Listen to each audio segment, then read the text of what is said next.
नमस्कार दोस्तों, मैं बादशाह सिंह आपके अपने हिंदी यूट्यूब चैनल बुलंद आवाज़ में आपका हार्दिक स्वागत करता हूं। दोस्तों,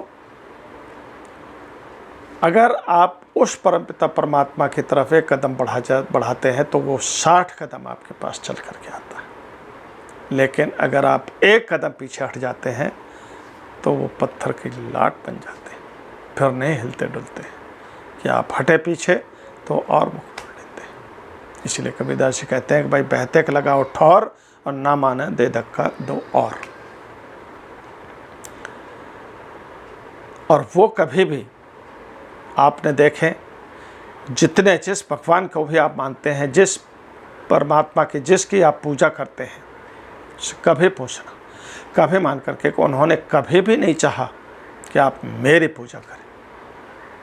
उन्होंने तो हमेशा अपने भक्त की पूजा करवाई, क्योंकि भक्त ही तो उनको पूछते हैं। हमेशा उन्होंने अपने भक्त की पूजा करवाई।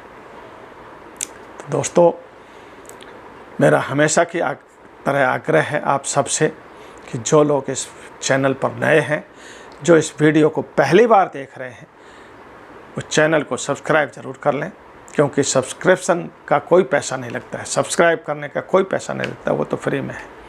और वीडियो अच्छा लगे तो अपने दोस्तों के साथ शेयर करें।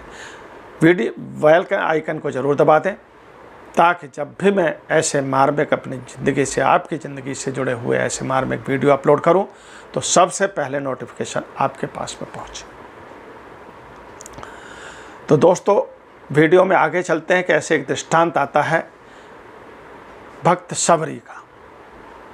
सबरी तो जिस समय उनके गुरु मातंग ऋषि ने शरीर छोड़ा, उस समय वो भी शरीर छोड़ना चाहते, क्योंकि उसको कोई पसंद नहीं करता था। उनके जो दूसरे गुरु भाई थे वो बोलते थे ये नीच जात की है, इसलिए वो अलग कुटिया बना करके रहती थी। लेकिन गुरु की सबसे प्रिय थी। जब वो शरीर छोड़ने लगी तो ये गुरु का कहते हैं आदेश था कि नहीं सबरी, तुम नहीं शरीर छोड़ोगी, इसी शरीर में तुम्हारे इस कुटिया पर, तुम्हारे पास में वो परमपिता परमात्मा, वो भगवान राम स्वयं आएंगे चल करके। इतना कहना था तो सबरी उन्हीं की सेवा में लग गई और रात दिन प्रतीक्षा करने लगी।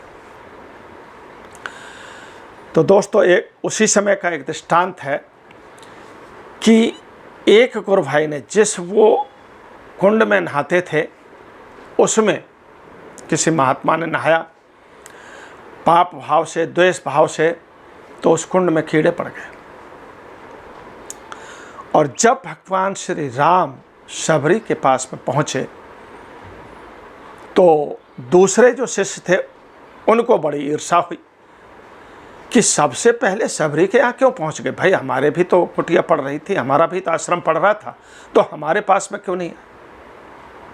तो सब लोग मिलकर के भगवान राम के पास में पहुँचे और उनसे प्रार्थना की कि प्रभु, इस सबरी की कुटिया से पहले तो हमारे आश्रम पड़ रहे थे, आप हमारे यहाँ नहीं आए और इसके यहाँ पहले आ गए।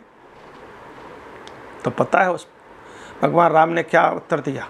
बोलते, भाई, मैंने जिनसे पूछा था, मैंने पूछा था कि एक भक्त का घर मुझे बता दो, एक भक्त का आश्रम मुझे बता दो, एक भक्त की कुटिया मुझे बता दो, मैं उस भक्त से मिलना चाहता हूँ, कोई भक्त यहाँ रहता है? तो उसने मेरे को यहाँ ला करके छोड़ दिया। तो मैंने भक्त का पता पूछा था, इसलिए मैं यहाँ गया। मैं आप तो ऋषि लोग हैं, मुनि हैं, आप लोग तो बड़े वंदनीय हैं मेरे, मैं तो आप सबकी पूजा करता हूँ, वंदना करता हूँ, लेकिन मैंने पता पूछा था भक्त का। भक्त मेरी यहाँ पर मेरे को छोड़ गया, तो मेरी क्या गलती है भाई?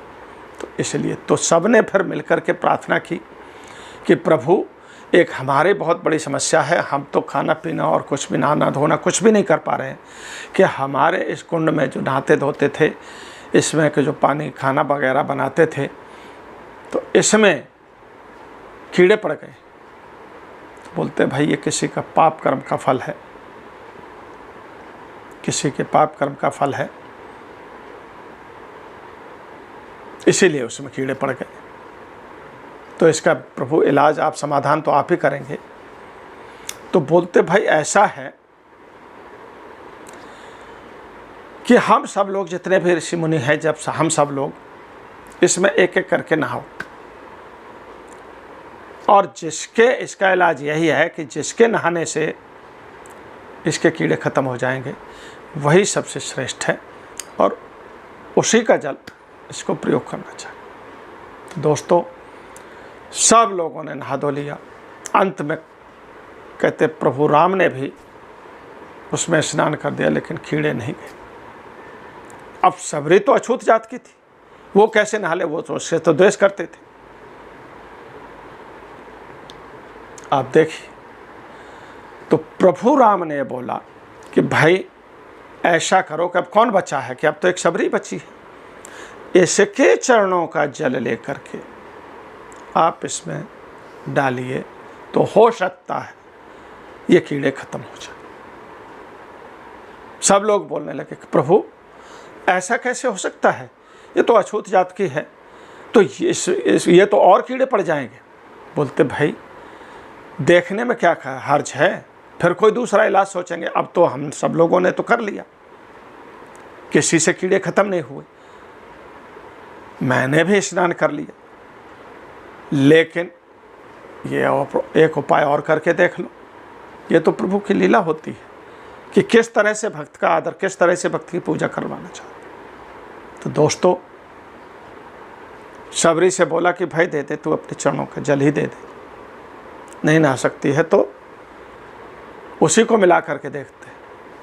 तो उसके चरणों का धो करके जल जब ले करके जा करके उस कुंड में डाला,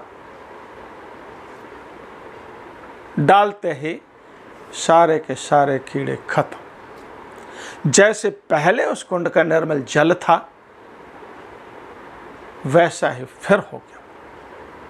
सब लोगों के अचंभे से आंख खुल गई कि वास्तव में कि असल में जो भक्त है, असल में जो सबरी है, वो तो पूर्ण भक्त है।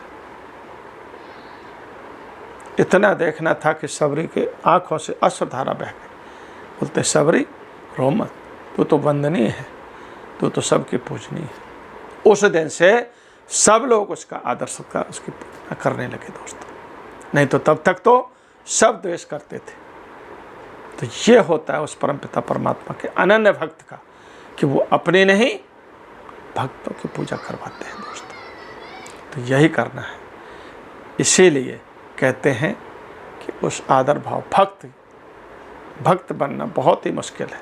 पूजा तो सब कर लेते हैं, लेकिन उसका भक्त, वो आदर भाव, वो प्रेम भाव, वो विफलता, कि जब आंखों से आंसू निकलते हैं तो इस आत्मा निर्मल हो जाती है दोस्तों, जब उस परमपिता परमात्मा के सामने आंसू निकलते हैं। तो दोस्तों, मेरा तो यही कहना था कि किस तरह से वो परमपिता परमात्मा अपनी नहीं, अपने भक्तों की पूजा करवाते हैं।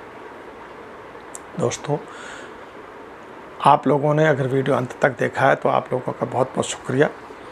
वीडियो पसंद आया हो तो चैनल को सब्सक्राइब ज़रूर कर लें और बेल आइकन को दबाना ना भूलें। अच्छा लगे तो दोस्तों के साथ शेयर ज़रूर कर दें। मैं तो इतना ही कहना चाहूँगा। जय हिंद, जय भारत।